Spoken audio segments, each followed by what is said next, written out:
Hello, I'm John Bachman. No apologies from the White House today for describing Israel's Prime Minister Benjamin Netanyahu as a chicken shh. In an interview with The Atlantic on the state of U.S.-Israeli relations, an unnamed administration official called Benjamin Netanyahu, well, let's just go with chicken hawk. The State Department spokeswoman Jen Psaki was asked about it. We think such comments are inappropriate and counterproductive. I spoke with the secretary about this morning, and he certainly feels strongly that a war of words is not productive from either side. Well, this comes as Sweden's government has officially recognized Palestine as a state, drawing criticism from Israel. Sweden's foreign minister says she hopes this brings a new dynamic to the peace process. Meantime, in Jerusalem today, Israeli police shot and killed a Palestinian after he opened fire on them. Police were investigating an attempted assassination of Israeli activist Yehuda Glick. He was shot and wounded after leaving a conference on a campaign to permit prayers at the Temple Mount. Tensions are mounting once again, leaving some to fear another flare-up between the two sides.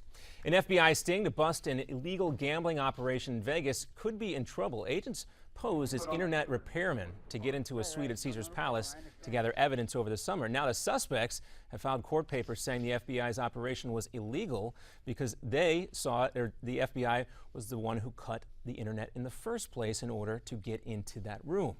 And the White House is dealing with its own hack attack. Suspicious activity was detected at an unclassified network used by people working in the White House. Officials say it's being dealt with. The Washington Post says the hackers may be working with the Russians. And things got a bit heated yesterday along the Jersey Shore on the second anniversary of Hurricane Sandy when a heckler started shouting at Chris Christie about the slow pace of recovery.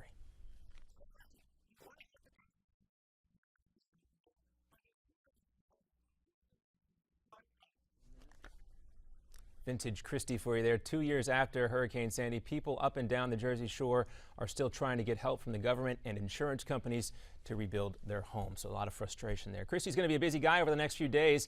As the head of the Republican Governors Association, he'll be stumping in nearly 20 states, including Florida, where a new poll shows Democrat Charlie Crist holding a 3-point lead over Governor Rick Scott, but that's still within the margin of error. But the spread is bigger than the last poll. The difference seems to be independent voters breaking in favor of Crist. And San Francisco is a party town, well, every day, especially today, though, after the Giants beat the Royals in Game 7 of the World Series, 3-2. Their third title in the last 5 years. Pretty good feat there for the Giants. They may not have been able to do it, though, without the MVP, Madison Bumgarner, who pitched 5 innings in relief just 3 days after throwing a complete game shutout. Congratulations to the Giants. Another update for you coming up in 30 minutes.